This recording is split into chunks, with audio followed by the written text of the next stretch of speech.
Episode opening സീനിൽ big mom അവളാണെങ്കിൽ കപ്പോംസിന്റെ കാസ്റ്റിൽ നിർത്താതെ ഇടിച്ചു കൊണ്ടേയിരിക്കുകയാണ്. കപ്പോംസിനാണെങ്കിൽ അത് താങ്ങാൻ കഴിയാതെ ചോര തുളുമ്പി അങ്ങനെ നിൽക്കും. കപ്പോംസിനെയും നമ്മുടെ ആൾക്കാരെ സഹായിക്കാനായിട്ട് വിങ് സ്മോക്ക് ഫാമിലി അവരങ്ങനെ ഫുൾ പവറിൽ പുറത്തേക്ക് ചാടി വരും.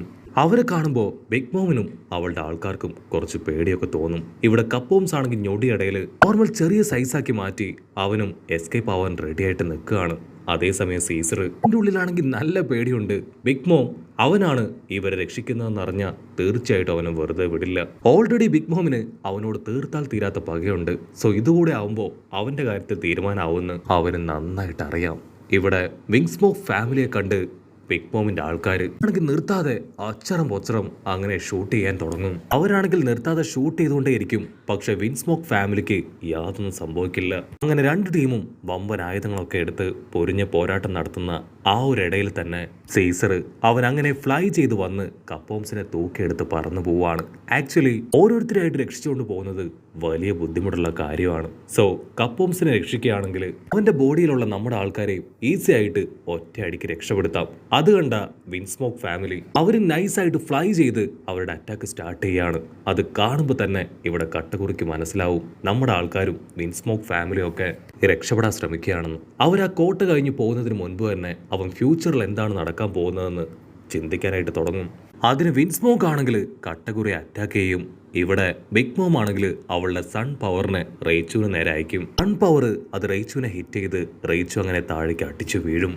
ഓഞ്ചിയോ ആണെങ്കിൽ അത് കണ്ട് ഷോക്ക് ആവുകയാണ്. അതിന് ഇച്ചിച്ച് പറയും, നിങ്ങൾ രണ്ടുപേരും അവളെ നോക്കേണ്ട ആവശ്യമില്ല. ഈ കായവർ എപ്പോഴും ഇങ്ങനെ തന്നെയാണ്, എല്ലാത്തിലും അവർ ഫെയിൽ ആവുമെന്ന് പറഞ്ഞ് അവ മുകളിലേക്ക് പോവും. അത് കേട്ട് നമ്മുടെ പെണ്ണ് ഫുൾ കലിപ്പിൽ പല്ല് കടിച്ച് നിങ്ങൾ നല്ല ബ്രദേഴ്സ് ആണെന്ന് പറഞ്ഞ് ചാടി എഴുന്നേറ്റ് നിൽക്കും. അവളാണെങ്കിൽ അവളുടെ പോയിസൺ പവർ ഉപയോഗിച്ച് ചുറ്റുമുള്ള വില്ലന്മാരെ എല്ലാവരെയും ഈസി ആയിട്ട് അറ്റാക്ക് ചെയ്യും. ഇവിടെ ലൂഫി അവനാണെങ്കിൽ അവള് മാത്രം ആ വില്ലന്മാരുടെ ഇടയിൽ പെട്ടത് കണ്ട് ഒരുപാട് ദേഷ്യപ്പെടും. എനിക്ക് അവളെ ഹെൽപ്പ് ചെയ്യണം, ഞാൻ അവളെ സഹായിക്കും, കാരണം അവളാണ് എന്റെ പോയിസൺ അബ്സോർബ് ചെയ്തെടുത്തത്, എന്നെ സേവ് ചെയ്തത്. പക്ഷെ ചോപ്പർ ആണെങ്കിൽ അവനെ വിടാതെ ഇറുക്കി പിടിക്കും. സാഞ്ചി ആണെങ്കിൽ പ്രത്യേകിച്ചൊന്നും പറയാതെ അവളെ തന്നെ നോക്കി നിൽക്കുകയാണ്. കാരണം സാഞ്ചിക്ക് അവളുടെ പവർ നന്നായിട്ട് അറിയാം. റേച്ചു ആണെങ്കിൽ ആദ്യം ആ സ്മൂത്തിയെ അവളുടെ പവർ ഉപയോഗിച്ച് താഴെയിടും. അത് കണ്ട ബിഗ് മോം ആണെങ്കിൽ ഫുൾ കലിപ്പില് അവളുടെ തണ്ടർ പവർ ഉപയോഗിച്ച് റേച്ചുവിനെ അറ്റാക്ക് ചെയ്യാണ്. റേച്ചു ആണെങ്കിൽ സൈഡിൽ ശബ്ദം ഉണ്ടാക്കി വെട്ടിത്തിരിപ്പിച്ച് നൈസായിട്ട് ആ ഒരു അറ്റാക്കിൽ നിന്ന് തെന്നി മാറും. അടുത്ത നിമിഷം അവളെ ഹെൽപ്പ് ചെയ്യാനായിട്ട് അവിടേക്ക് ചാടി വീഴുകയാണ് സാഞ്ചിയും സാക്ഷാൽ ലൂഫിയും. രണ്ടുപേരും ചേർന്ന് ആ ക്ലൗഡ് പവറിനെ തല്ലി താഴെയിടും. അതിനുശേഷം റേച്ചു ആയിട്ട് അവിടുന്ന് ഓടുകയാണ്. അത് കണ്ട ബിഗ് മോം ആണെങ്കിൽ അവരെ വിടാതെ ഫോളോ ചെയ്ത് നിലത്താഞ്ഞടിക്കും. എന്തുപറ്റി സ്ട്രോഹാൻ, നീ പേടിച്ചോടുകയാണോ?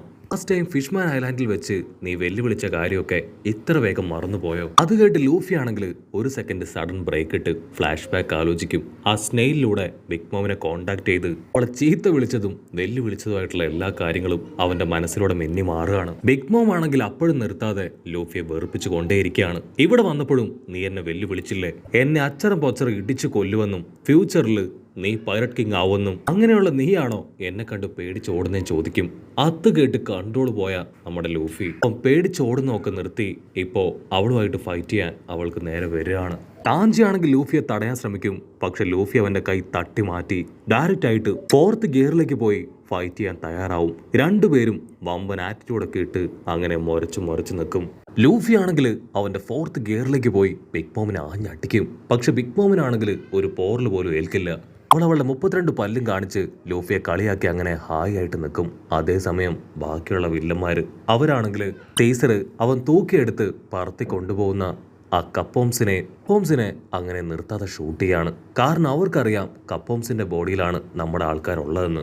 അവരാണെങ്കിൽ നിർത്താതെ ഷൂട്ട് ചെയ്തുകൊണ്ടേയിരിക്കും.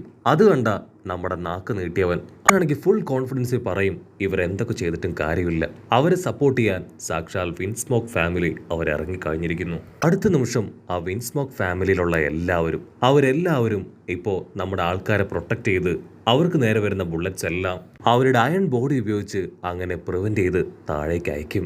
നീലത്തലയനാണെങ്കിൽ അങ്ങനെ പറന്നു വന്ന് അവന്റെ കയ്യിൽ കിട്ടിയ വില്ലന്മാരെ ഇടിച്ചിടിച്ച് കൊല്ലുകയാണ്. മറ്റൊരു ഭാഗത്ത് ഓഞ്ചി മുമ്പിൽ കാണുന്നവരെയും കയ്യിൽ കിട്ടുന്നവരെ എല്ലാവരെയും ശരിക്കും അടിച്ച് ഏഞ്ച പരുവാക്കി മാറ്റും. വില്ലന്മാർക്കാണെങ്കിൽ ഇപ്പൊ ടെൻഷൻ കൂടും. കാരണം വിൻസ്മോക്ക് ഫാമിലിയുടെ പവർ അതവർ തിരിച്ചറിഞ്ഞു.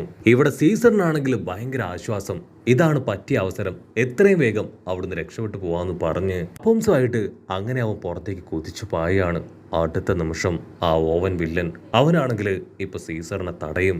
നിനക്കെത്ര ധൈര്യം ഉണ്ടെങ്കിൽ എൻ്റെ അമ്മയെ തന്നെ വെല്ലുവിളിച്ച് അവളെ ചതിച്ച് ഈ വില്ലന്മാരുമായിട്ട് ഇവിടുന്ന് കടന്നു പോകും. ഒരു കാരണവശാലും ഇവരിവിടുന്ന് രക്ഷപ്പെടാനോ നീ അവരെ രക്ഷപ്പെടുത്താനോ ഞാൻ സമ്മതിക്കില്ല എന്ന് പറഞ്ഞ് അവനിപ്പോ അവന്റെ അയൺ പവർ ഉപയോഗിച്ച് അറ്റാക്ക് സ്റ്റാർട്ട് ചെയ്യും. അവന്റെ ബോഡി നന്നായിട്ട് ഹീറ്റാക്കി ഇപ്പൊ സീസറിന് നേരെ പാഞ്ഞടുക്കും. അത് കണ്ട യോഞ്ചി ആണെങ്കിൽ അവനെ അങ്ങനെ അട്ടിച്ച് താഴെ ഇടുകയാണ്. പിന്നീട് അവർ രണ്ടുപേരും വമ്പൻ ആക്ഷനൊക്കെ ഇട്ട് പൊരിഞ്ഞ അട്ടയടി ബഹളം. യോഞ്ചിക്കാണെങ്കിൽ അവന്റെ ബോഡിയിലെ ആ ഹീറ്റ് അത് നന്നായിട്ട് അനുഭവപ്പെടുന്നുണ്ട്. അവൻ തോറ്റ് പിന്മാറാനായിട്ട് തയ്യാറാവില്ല. കാരണം ഇവനാണ് യോഞ്ചിയുടെ സ്ക്വാഡ് അത് രണ്ടായിട്ട് വെട്ടി തകർത്തത്.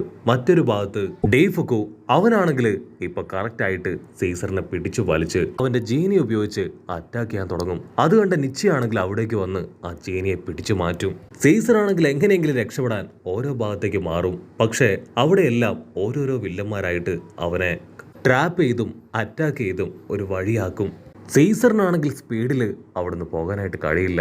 കപ്പോംസിനാണെങ്കിൽ നല്ല വെയിറ്റ് ഉണ്ട്. അവൻ ഒരു വിധത്തിലാണ് കീ മൂളിയും ആ ജയന്റ് കപ്പോംസിനെ അവിടെ തൂക്കിക്കൊണ്ടു പോവാ. അടുത്ത നിമിഷം ആ സ്മൂത്തി അവൾ ടെറർ ലുക്കില് അങ്ങനെ ചാടി വീഴുകയാണ്. അത് കണ്ട ഇച്ചിയാണെങ്കിൽ അവളെ തൂക്കിയെടുത്ത് നിലത്തടിച്ച് പിന്നീട് അവർ രണ്ടുപേരും പൊരിഞ്ഞ പോരാട്ടം. വിൻസ്മോക്ക് ഫാമിലിയുടെ ഒരേ ഒരു ലക്ഷ്യം അവർ അറ്റാക്ക് ചെയ്ത് തോൽപ്പിക്കുക എന്നതല്ല, അവരെങ്ങനെയെങ്കിലും ഡൈവേർട്ട് ചെയ്ത് വിട്ട് നമ്മുടെ ആൾക്കാരെ അവരെ ബിഗ് മോമിന്റെയും അവളുടെ ആൾക്കാരുടെയും കയ്യിൽ നിന്ന് രക്ഷപ്പെടുത്തി വിടുക. അതിനുശേഷം അവർക്കും അവിടുന്ന് രക്ഷപ്പെട്ടു പോവുക എന്നത് മാത്രമാണ്. കപ്പോംസും അവനെ കൊണ്ട് പറ്റും പോലെ അവന്റെ സോൾജിയേഴ്സിനെ ഉപയോഗിച്ച് ഷൂട്ട് ചെയ്യിപ്പിക്കും. ഇവിടെ സീസർ ഓൾമോസ്റ്റ് ആ ഒരു ചുമരിൻ്റെ അടുത്തെത്തി. ആ ചുമര് കടന്ന് മുൻപോട്ടേക്ക് പോയി കഴിഞ്ഞാൽ പിന്നെ അവർക്ക് പേടിക്കാനില്ല. ബിഗ് മോമിന്റെ ടെറിട്ടറിയിൽ നിന്ന് അവർ ഓൾമോസ്റ്റ് രക്ഷപ്പെടും. സീസറിനാണെങ്കിൽ ഭയങ്കര സന്തോഷം. അവൻ കുതിച്ചു പായുന്നത് കണ്ട ആ ഒരു പരസ്പരവും അവൻ ഇടയിൽ സ്ട്രോങ് ആയിട്ടുള്ള ഒരു പുതിയ വാള് അവർക്ക് മുൻപിൽ ക്രിയേറ്റ് ചെയ്യാണ്. സോ ഇനി ആ വാളും കൂടെ തകർത്ത് വേണം സീസറിന് കപ്പോംസിനെയും നമ്മുടെ ആൾക്കാരെ എല്ലാവരെയും സേഫ് ആയിട്ട് പുറത്തെത്തിക്കാനായിട്ട്. പക്ഷെ ഒരിക്കലും അതത്ര എളുപ്പമായിരിക്കില്ല. സീസറിനാണെങ്കിൽ ചത്താ മതിയെന്നാവും. ഇനിയും പരീക്ഷണം അവസാനിച്ചില്ലേന്ന് ചോദിച്ച് അവൻ കരയും. അത് കേട്ട് പോംസ് ആണെങ്കിൽ സിമ്പിളായിട്ട് പറയും, നീ വെറുതെ ടെൻഷൻ ആവേണ്ട കാര്യമൊന്നുമില്ല. ജർമ്മ 66 അവർ തീർച്ചയായിട്ടും നമ്മളെ സേഫായിട്ട് പുറത്തെത്തിക്കും എന്ന് പറയേണ്ട താമസം ആ 3 ബ്രദേഴ്സും ചാടി വന്ന് ആ വാളിൽ ആഞ്ഞടിക്കും. ആ ഒരു അടിയിൽ ആ വാള് മുഴുവനായിട്ടും തകർന്ന് സീസർ ആണെങ്കിൽ ഇപ്പൊ നൈസായിട്ട് പുറത്തേക്ക് പോവാണ്. കട്ട് ചെയ്ത ഇവിടെ ആ ഒരു ഉണ്ടപ്പം വില്ലൻ അവനാണെങ്കിൽ വീണ്ടും ഒരു വിധത്തിൽ ആ ടമട്ടേഡ് ബോക്സിന്റെ അടുത്തേക്ക് വന്ന് തുറക്കാനായിട്ട് ക്ലോസ് എത്തുമ്പോഴേക്കും വീഴാണ് അവന്റെ മുതുകിൽ ഒരു ബുള്ളറ്റ്. ഷൂട്ട് ചെയ്തത് മറ്റാരുമല്ല, CP0 ഒരു മെമ്പർ.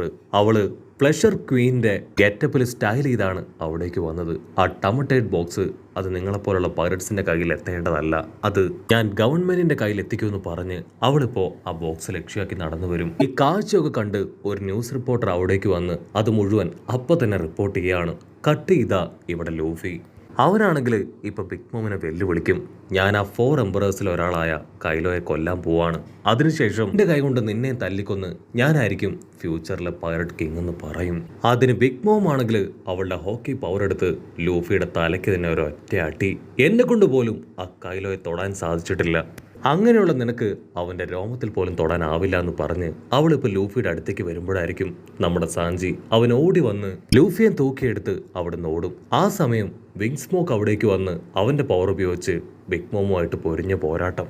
ബിഗ് മോം ആണെങ്കിൽ വിൻസ്മോക്കിനെ അങ്ങനെ പിടിച്ചു വലിച്ച് അവളുടെ അടുത്തേക്ക് അടുപ്പിക്കുകയാണ്. എനിക്ക് ആവശ്യം നിന്റെ ടെക്നോളജിയാണ്, നിന്നെ കൊല്ലാൻ തന്നെയാണ് ഇങ്ങനെ ഒരു പ്ലാൻ അത് ഞാൻ ക്രിയേറ്റ് ചെയ്തെന്ന് പറഞ്ഞ് അവളുടെ തണ്ടർ പവർ ഉപയോഗിച്ച് വിൻസ്മോക്കിനെ ആഞ്ഞടിക്കുകയാണ്. ആ ഒരു ഹെവി പഞ്ചില് വിൻസ്മോക്ക് അങ്ങനെ അടിച്ചു വീഴുന്ന കണ്ട സാഞ്ചി അവൻ ഫ്രീസ് ആവുന്നതോടു കൂടെ ഈ ഒരു എപ്പിസോഡ് അവസാനിക്കുന്നു.